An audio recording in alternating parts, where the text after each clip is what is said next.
تو نبی کریم صلی اللہ علیہ وسلم نے مسجد کو وسیع کرنے کا ارادہ فرمایا۔ مسجد کے ساتھ زمین کا ایک ٹکڑا حضرت عثمان غنی رضی اللہ تعالیٰ عنہ کا تھا۔ یہ ٹکڑا انہوں نے ایک یہودی سے خریدا تھا۔ جب حضرت عثمان رضی اللہ تعالیٰ عنہ کو معلوم ہوا کہ حضور صلی اللہ علیہ وسلم مسجد کو وسیع کرنا چاہتے ہیں تو انہوں نے عرض کیا، اے اللہ کے رسول، آپ مجھ سے زمین کا یہ ٹکڑا جنت کے ایک مکان کے بدلے میں خرید لیں۔ چنانچہ نبی کریم صلی اللہ علیہ وسلم نے زمین کا وہ ٹکڑا ان سے لے لیا۔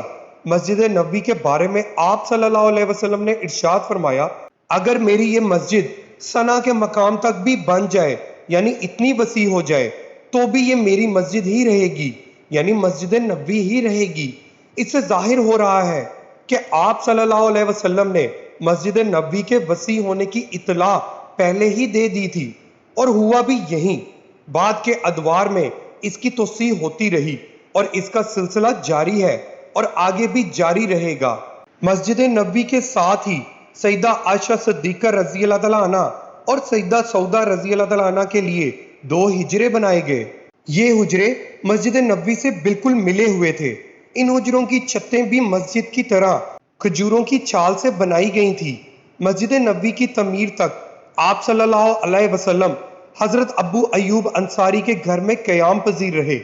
آپ صلی اللہ علیہ وسلم نے ان کے مکان میں نچلی منزل میں قیام فرمایا تھا۔ حضرت ابو ایوب انصاری رضی اللہ تعالیٰ عنہ اور ان کی بیوی نے آپ صلی اللہ علیہ وسلم سے درخواست کی تھی، حضور آپ اوپر والی منزل میں قیام فرمائیں۔ اس پر آپ صلی اللہ علیہ وسلم نے جواب میں فرمایا، مجھے نیچے ہی رہنے دیں، کیونکہ لوگ مجھ سے ملنے کے لیے آئیں گے، اسی میں سہولت رہے گی۔ حضرت ابو ایوب انصاری رضی اللہ تعالیٰ عنہ فرماتے ہیں، ایک رات ہماری پانی کی گھڑیال ٹوٹ گئی، ہم گھبرا گئے کہ پانی نیچے نہ ٹپکنے لگے اور آپ صلی اللہ علیہ وسلم کو پریشانی نہ ہو، تو ہم نے فوراً اس پانی کو اپنے لحاف میں جذب کرنا شروع کر دیا، اور ہمارے پاس وہ ایک ہی لحاف تھا اور دن سردی کے تھے۔ اس کے بعد حضرت ابو ایوب انصاری رضی اللہ تعالیٰ عنہ نے پھر آپ صلی اللہ علیہ وسلم سے اوپر والی منزل میں قیام کرنے کی درخواست کی۔ آخر آپ صلی اللہ علیہ وسلم نے ان کی بات مان لی۔ ان کے گھر کے قیام کے دوران آپ صلی اللہ علیہ وسلم کے لیے کھانا حضرت اسد بن زرارہ اور حضرت سعد بن عبادہ رضی اللہ تعالیٰ عنہ کے ہاتھ سے بھی آتا تھا۔ اس تعمیر سے فارغ ہونے کے بعد حضور اکرم صلی اللہ علیہ وسلم نے حضرت زید بن حارث اور حضرت زید بن رافع رضی اللہ تعالیٰ عنہ کو مکہ بھیجا تاکہ حضور اکرم صلی اللہ علیہ وسلم کے گھر والوں کو لے آئیں۔ حضور اکرم صلی اللہ علیہ وسلم نے انہیں سفر میں خرچ کرنے کے لیے 500 درہم اور 2 اونٹ دیے، اور رہبر کے طور پر ان کے ساتھ عبداللہ بن عریقت کو بھیجا۔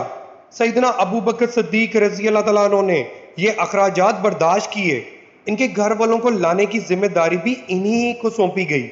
اس طرح یہ حضرات مکہ معظمہ سے آپ صلی اللہ علیہ وسلم کی صاحبزادیوں حضرت فاطمہ رضی اللہ تعالیٰ عنہ، حضرت ام کلثوم رضی اللہ تعالیٰ عنہ کو حضرت صلی اللہ علیہ وسلم کی اہلیہ محترمہ حضرت سودا بن زمعہ رضی اللہ تعالیٰ عنہ اور دایا ام ایمن رضی اللہ تعالیٰ عنہ جو زید بن حارث رضی اللہ تعالیٰ عنہ کی اہلیہ تھی، اور ان کے بیٹے حضرت اسامہ بن زید رضی اللہ تعالیٰ عنہ کو لے کر مدینہ منورہ آگئے۔ حضرت اسامہ بن زید رضی اللہ تعالیٰ عنہ آپ صلی اللہ علیہ وسلم کی دایا کے بیٹے تھے اور آپ صلی اللہ علیہ وسلم کو حد درجے عزیز تھے۔ آپ صلی اللہ علیہ وسلم کی بیٹی حضرت زینب رضی اللہ تعالیٰ عنہ چونکہ شادی شدہ تھی اور ان کے شوہر اس وقت تک مسلمان نہیں ہوئے تھے، اس لیے انہیں ہجرت کرنے سے روک دیا گیا۔ حضرت زینب رضی اللہ تعالیٰ عنہ نے بعد میں ہجرت کی تھی اور اپنے شوہر کو کفر کی حالت میں مکہ ہی چھوڑ آئی تھی۔ ان کے شوہر ابو العاص بن ربیع رضی اللہ تعالیٰ عنہ تھے۔ یہ غزوہ بدر کے موقع پر کافروں کے لشکر میں شامل ہوئے، گرفتار ہوئے، لیکن انہیں چھوڑ دیا گیا، پھر یہ مسلمان ہو گئے تھے۔ آپ صلی اللہ علیہ وسلم کی چوتھی بیٹی حضرت رقیہ رضی اللہ تعالیٰ عنہ اپنے شوہر حضرت عثمان رضی اللہ تعالیٰ عنہ کے ساتھ پہلے ہی حبشہ ہجرت کر گئی تھی۔ یہ بعد میں حبشہ سے مدینہ پہنچے تھے۔ حضرت ابو بکر صدیق رضی اللہ تعالیٰ عنہ کے گھر والے بھی ساتھ ہی مدینہ منورہ آ گئے۔ ان میں ان کی زوجہ محترمہ حضرت ام رومان، حضرت عائشہ صدیقہ اور ان کی بہن حضرت اسماء رضی اللہ تعالیٰ عنہ شامل تھیں۔ حضرت ابو بکر صدیق رضی اللہ تعالیٰ عنہ کے بیٹے حضرت عبداللہ رضی اللہ تعالیٰ عنہ بھی ساتھ آئے۔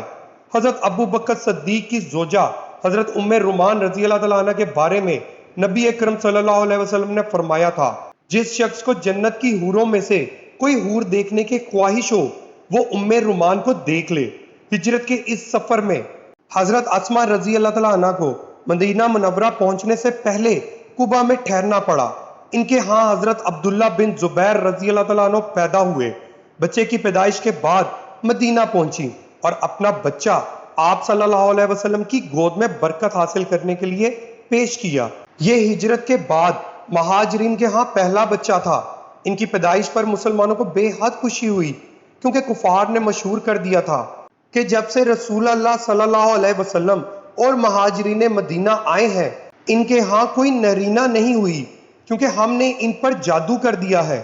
حضرت عبداللہ بن زبیر رضی اللہ تعالیٰ عنہ کی پیدائش پر ان لوگوں کی یہ بات غلط ثابت ہو گئی، اس لیے مسلمانوں کو بہت خوشی ہوئی۔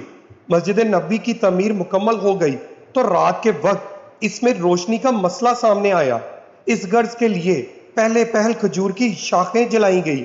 پھر حضرت تمیم داری رضی اللہ تعالیٰ عنہ مدینہ منورہ آئے تو وہ اپنے ساتھ قندیلیں، رسیاں اور زیتون کا تیل لائے۔